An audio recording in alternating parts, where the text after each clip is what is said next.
Zermaine, how are you? Anong ina-expect mo sa araw na to? Good morning, ma'am. Medyo kinakabahan pa ako. Oo naman. Okay lang yan, kabahan po, ka.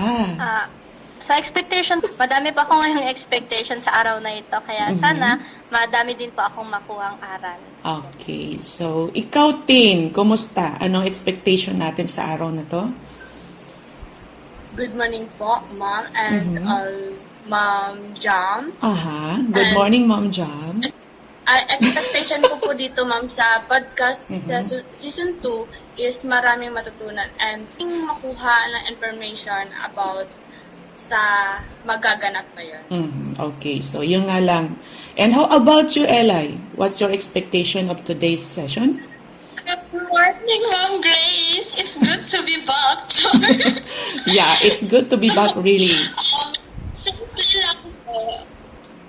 I expect po na babahain na naman tayo ng karunungan about research and looking forward po talaga ako for today's episode kasi you know po it's about alam nyo na nakalagay na din naman dyan sa screen po. So looking forward ako na matuto about sa kung paano ba mag-isip ng topic kasi you know po magre-research na din kami. Oh, Thank you po. okay. So, yun na nga, para sa akin, ito yung isa sa mga difficult na part ng mga students, yung makakome up sila ng mga para sa kanila ay interesting or yung generally interesting na topic. So, yes, Tin, ano naman sa'yo? Malapit na rin ba kayong mag-research? Are you expecting research sooner? Sa amin po, Ma'am, medyo pag third year na po siya. Pag third year Ay, na. fourth year po pala. Fourth year. Medyo malayo pa po. Okay. Pero malayo pa, pero kailangan. Malayo pa pero kailangan na matutunan. Yes. Exactly. And sa'yo, Zarmaine, next year na? Yes po, ma'am. Next year na. Baka na po, ma'am, nakakaba na po. Nakakakaba na Yung pressure ngayon. umaangat na. Umaangat na yung pressure o hindi. Okay? May sasabihin lang ako. Alam niyo ba kasi everyone, may pagkakaiba yung Research Tambayan Season 2 natin sa Research Tambayan Season 1. Kasi di ba Season 2 na tayo ngayon. Pag nagbabalik, ang dating naglaho ngayon ay nagbabalik. Sorry. Pero kasi kung mapapansin nyo, yung sa Season 1 natin, may discussion. Tapos, may discussion siya ng particular na topic. Pero, batuhan siya ng Q&A. Di ba Q&A yung atake niya? Batuhan ng tanong at sasagutin naman ng speaker. Pero ngayong season 2, may dumagdag. Magfe-feature tayo ng research work ng ating speaker. Yun yung nadagdag. Same pa din. May discussion pa din. May batuhan pa rin ng tanong at sagot. Pero may i-feature na tayong research na ipipresent ng ating speaker. So you mean, Ate Elay, lumelevel up na kaya tayo? Hindi lang level up, Zermaine. Pasabog ito, Zermaine. Kaya ano pa ang hinihintay natin? I-introduce na natin ang feature sa araw na ito ng ating proponent advisor na si Ma'am Grace Galang. Bigyan naman natin siya ng mas sigabong virtual na palakpakan. Okay, so thank you so much, Eli, Tin, and Zarmaine. So, medyo kami ay naninibago sa aming setup. However, gusto naming ibigay yung best sa inyo para at least maski paano makita namin na may matutunan po ang lahat. So, please don't forget to register, kasi kailangan din po namin yon. Sa pamamagitan ng aming ginagawa, we are trying to serve the university by promoting our extension program. Ito po yung aming research aim. So, yung topic natin sa ngayon, itong aking ginawang research. So, kasi alam niyo, everyone, akala lang kasi ng mga kabataan, akala lang kasi ng mga estudyante, yung ginagawa nating research is tungkol lang sa loob ng classroom. Akala natin yung research ay tungkol lang sa mga performance ng mga kabataan sa math, sa English, sa science, and more on laboratory experiment. Pero may mga researches din na para siyang kwento. At ito ang i-introduce ko sa inyo. So itong klase ng research na ito, since that we are celebrating the Women's Month, hi Ma'am Jam. Since that we are celebrating the Women's Month, ipipresent ko sa inyo yung isa sa mga researches na ginawa ko patungkol sa mga kababaihan. This is about the similarities of women and rice plants. This is an ecofeminism perspective of the women farmers in Pasacao, Camarines Sur. So ano ba ang layunin ng research na ito? So ang research na ito ay isa itong parang kwento. Ikinumpara dito yung buhay ng mga kababaihan at ng environment. Meron nga bang similarity? So actually, when we talk about the ecofeminism, ito yung isa sa mga movement ng mga kababaihan na pinopromote nila ang kapaligiran or ang environment. So sa promotion nila ng environment na ito, nakikita natin na meron pagkakapareho. And obviously, ang claim ng isa sa mga ecofeminist na si Vandana Shiva, sa totoo lang daw, yung distraction ng mga kababaihan at environment ay ginawa ng mga irresponsableng kalalakihan. Which is, sa tingin ko, ay medyo, she is making sense. Kasi tingnan mo, sa giyera, sinong may gawa? Mga lalaki. Pero sa giyera, sino ang biktima? Mga kababaihan at ang environment. Dumating sa point na naisip ko, maganda itong klase ng research na ito, Itong klase ng research na ikinukumpara natin yung mga kababaihan sa environment, medyo it makes sense. So, naisip ko na, gusto kong maramdaman or makita kung paano binivisualize ng mga kababaihan yung kanilang sarili in comparison doon sa environment na kinalalagyan nila. Ayun, nung pinag-aralan natin ito, naisip ko na gumamit ng phenomenology. Kasi yung phenomenology, ito ay experience. Ito yung experience ng mga kababaihan patungkol sa nawi-witness nilang growth ng plants. Itong mga kababaihan na to, gumamit ako through the process of data saturation. Nag-invite ako ng 15 women respondents and they are all farmers. Ibig sabihin, lumaki sila sa farming field, lumaki sila sa palayan. Kaya nakikita nila yung growth, yung depth ng mga palays. So, ginawa ko ito sa Bahay, Camarines Sur. Siguro marami rito may mga taga-bahay dito. So, nag-undergo din ako ng process of coding and themes. Kasi nga, ang isang qualitative research study, wala siyang statistical treatment. So, dumaraan siya sa proseso ng coding and themes. Kung baga, ina-analyze yung mga bagay na sinabi ng mga kababaihan. At sa pag-analyze ng sinabi ng mga kababaihan, nakita ko dito yung result. Yun na nga, dumating yung point na nag-interview ako at 15 women lang ang na-interview ko kasi pare-pareho na halos yung sinasabi nila. Kasi yung tinatawag na data saturation, ibig sabihin, yung sinabi ng pang-5, pang-6, pang-7, lahat na pare-pareho na. Kaya kailangan itigil mo na siya sa interview kasi wala nang ibang bagong sinasabi ang mga respondents. Kaya umabot lang ako ng 15 women respondents. So tingnan natin. Ito ang pinakagustong-gusto ko, yung malaman ko yung result, paano binivisualize ng mga kababaihan yung pagkakapareho nila sa rice plant, or dun sa palay. Ngayon, ito yung result. Ayan. So, dito, yung rice plant, nakikita nyo sa presentation, meron akong 2 circle dito. Pero masyado silang, yung rice plant at yung women, intertwined sila. Kumbaga, meron silang connection, meron silang pagkakapareho. At na-found out ko, according sa perception ng mga kababaihan, sa mga experiences nila, na ito yung 3 pagkakapareho nila. Pareho silang may physical growth and maturation. Pangalawa, pareho silang vulnerable sa mga calamities. Pangatlo, nangangailangan sila ng support. And this is so interesting. Sige, isa-isahin natin. Ano yung result na nakuha ko? Pareho silang may physical growth and maturation. At nandito yon, yung physical growth and maturation, supported siya nung mga na-analyze na idea na meron silang physical changes with aging. Tingnan niyo, ang isang babae, pagkagaling sa baby, tumatanda. Ganon din ang rice plant. Sa butil, tumatanda rin siya, nag-grow din. And meron siyang vitality of youth. Ang isang babae, kapag medyo young pa siya, kapag nakikita mong nasa prime siya ng kanyang edad, or ng stage, makikita mo maganda siya. Ganon din yung palay. Pag nakikita mo yung greenery sa rice fields, makikita mo ang gandang tingnan. Kasi nakikita mo yung strength, merong strength pa doon. Yung vitality na tinatawag. And then, the ability to produce. Ang mga kababaihan, they have the ability to bear children. Nanganganak. Nagkakaanak.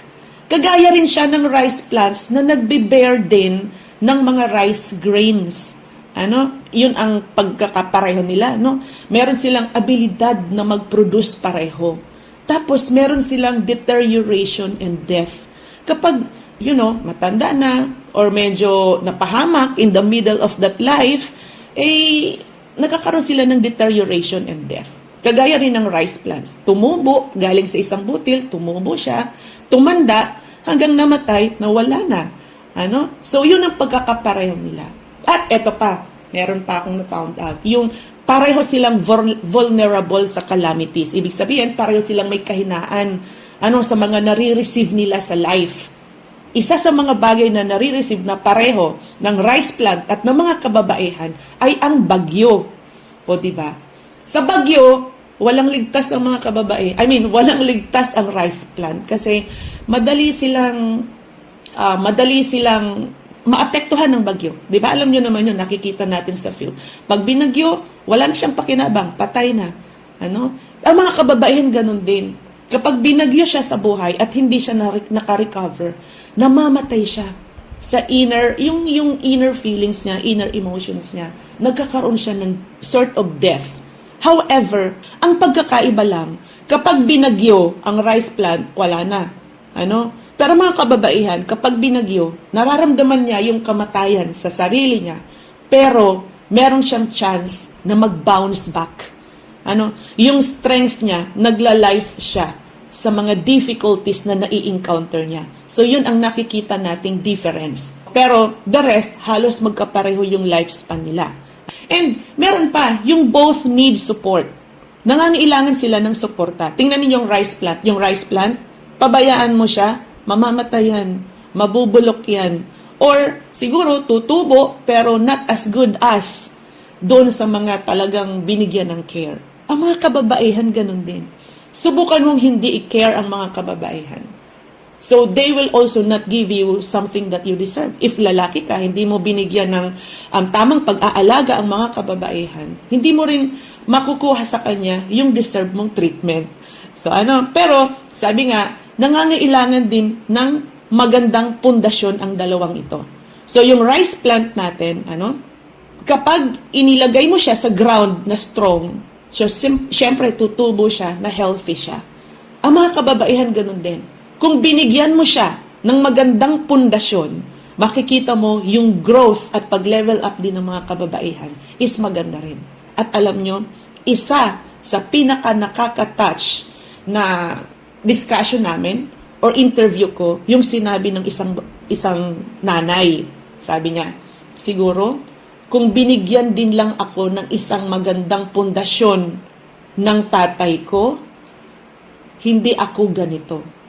Siguro, kung pinag-aral din ako, malayo din ang narating ko. So, yun ang sinabi niya. Tumatak yun sa isip ko kasi naiisip ko na, iniisip niya pala na meron siyang mga regrets. Kaya doon natin makikita na importante ang pundasyon, maging ng rice plant, maging ng mga kababaihan. Importante na may magandang pundasyon tayong mai-share. Lalong-lalo na kapag nakikita natin na bata pa lang siya, they really needed an extra care and a good foundation. So ito yung na-found out ko sa study ko. Na medyo parang para sa akin, very important na malaman ng mga kababaihan na may worth sila. May halaga sila if they are only given a proper value. Or yung kung may proper sense of growth, hindi lang nanggagaling sa outside, kundi pati na rin sa kalooban. So in short, anong naging conclusion ko dito?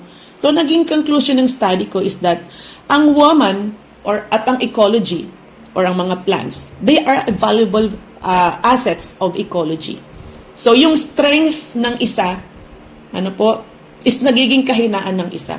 At yung kahinaan ng isa, yun naman ang nagiging strength ng isa. So, yung woman ecology na sinasabi natin dito, kailangan natin o kailangan ng mga kababaihan ng tinatawag na give and take relationship na nagko-complement sa bawat isa. So, ibig sabihin, bilang kababaihan na inaalagaan natin yung sarili natin, alam natin yung ground natin, ganun din natin dapat i-devote yung sarili natin sa ecology na ginagalawan natin or sa environment na ginagalawan natin. So, of course, may mga struggles. Apart from that, dito natin dapat makita, meron tayong dapat gawin bilang mga kababaihan. So, yun ang aking research. So, I hope may napulot kayo dito. Yes, Tin, may sinasabi ka ba? Ma'am, curious lang po ako. Opo. Paano niyo po nagagawa ang ganyan na research? Kasi yan talaga po ang mga real struggle ng mga student. Okay, so it's a very interesting question. So ito talaga yung struggles ng mga kabataan, struggles talaga ito ng mga estudyante, nagiging struggle din talaga ito ng mga tao na sa tingin nila ay bad trip sila sa research or ayaw nila ng research. So paano nga ba tayo dapat magsimula? Una sa lahat, you need to know your interest. Kailangan meron kang interest. Hanapin mo kung ano yung interest mo. For example, ako sa akin, yung pinaka-interest ko talaga is about culture, it's about gender, it's about culture, gender, arts, psychology. Iilan ito sa mga interest ko, pero marami talaga akong interest. But, kapag gumagawa talaga ako ng studies, mas prefer ko yung more on cultural. Kasi ngayon, may ginagawa akong research, kakasubmit ko lang yung Tabi Apo. So, yung Tabi Apo, this is something new na meron tayong dapat matutunan patungkol sa ugali nating mga Bicolano. But, yun na talaga, how to start, know your interest. Alamin mo kung ano yung interest mo. Kasi pag wala kang interest, medyo talagang mahihirapan ka. Pero imposible naman ang isang tao ay walang interest. Marami tayong pinagfo-focusan ng interest natin.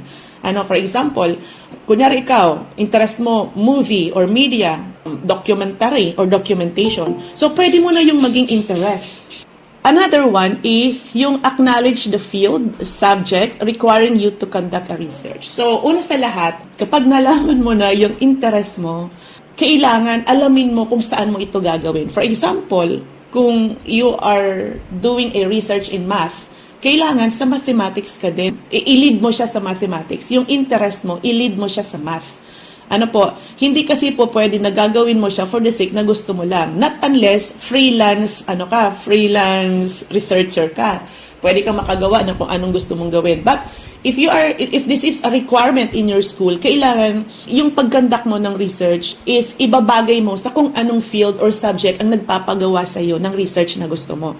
And then, i-integrate mo yung interest mo at yung field. So, yun.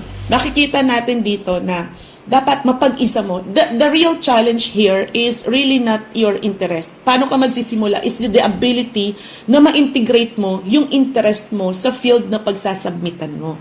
So, ganun po yun. Parang kagaya nitong ginawa ko. Alam ko yung interest ko is more on cultural and more on women researches.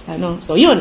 Naisip ko, how about kako kaya na gawin ko itong cultural na sa women? At hahaluan ko pa siya. Kasi isa sa pinaka-interest ko talaga is sa isang research, gusto ko mahalo ko yung iba-ibang discipline.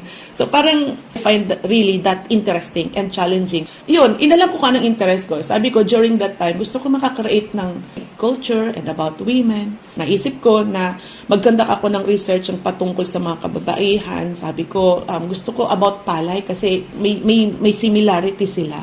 Ayun, inintegrate ko siya sa interest in your field. Ano ba yung field ko?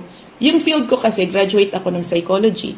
Meron din sa agenda ng university na Bicol culture.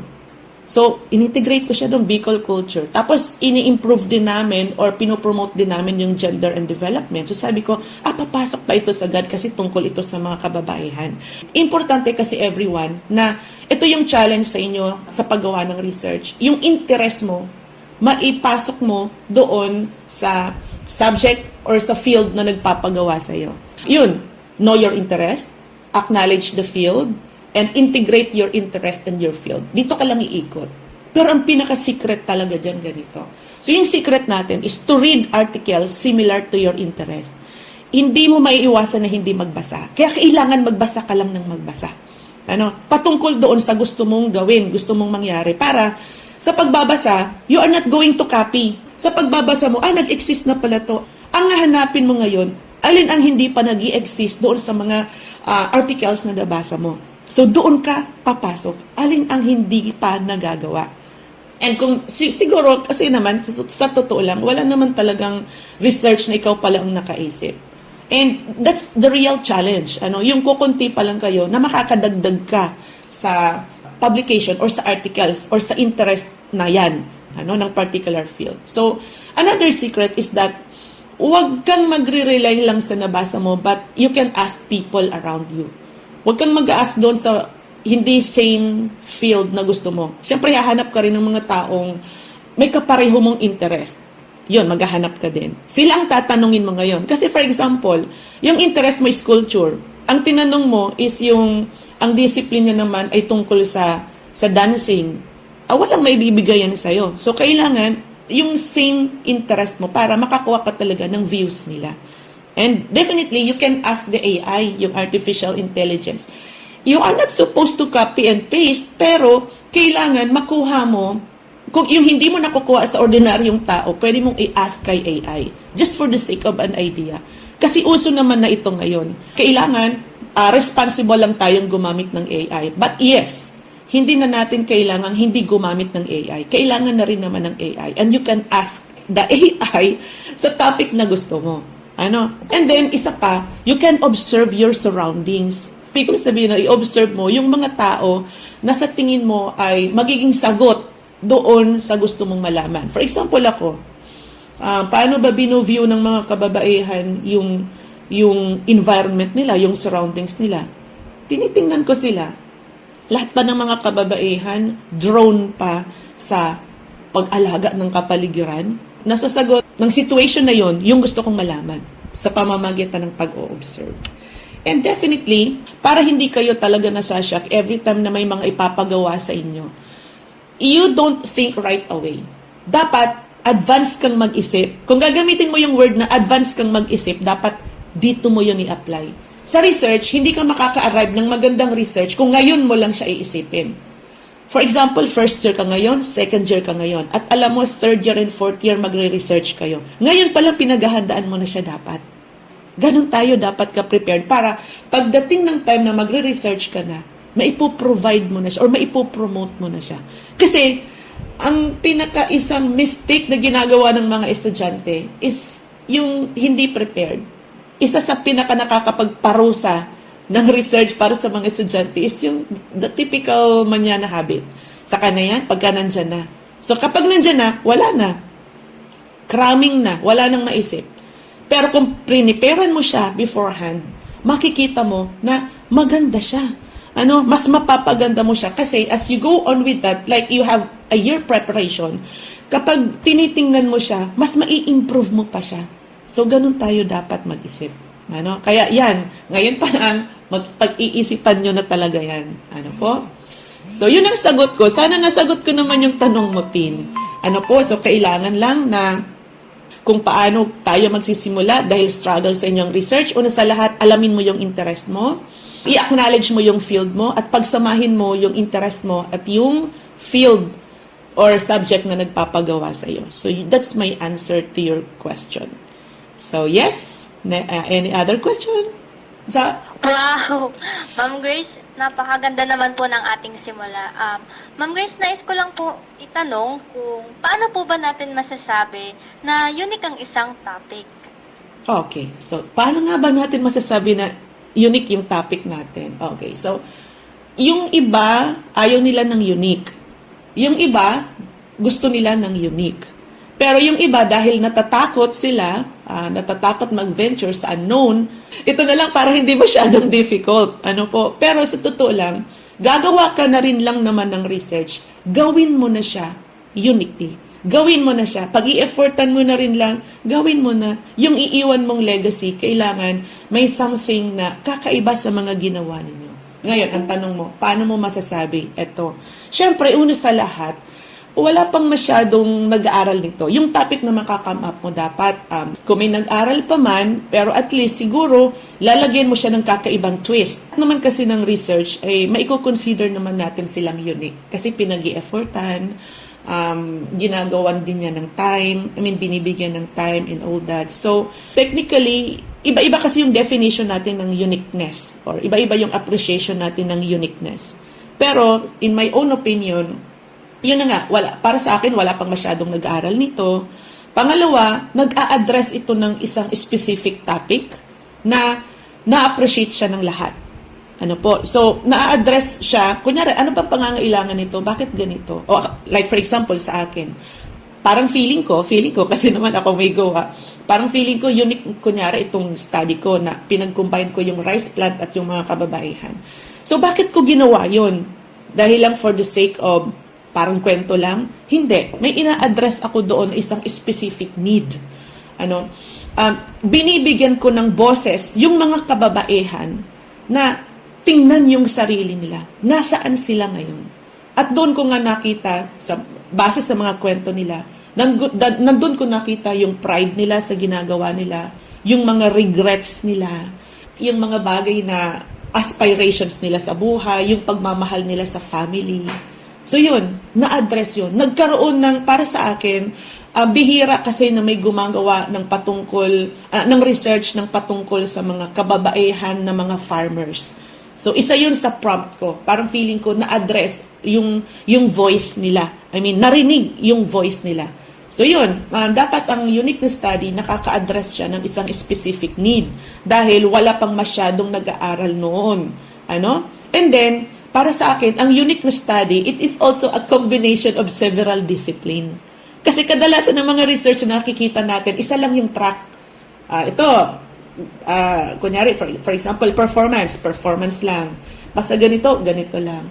Pero ako, parang ang gusto ko, para sa akin, ang unique na gawa is that, baski tingnan mo siya sa iba't ibang angle, makakapasok siya. For example, dito sa research na ito ng similarities of women and rice plant, pwede mo siyang maipasok sa gender, sa women's.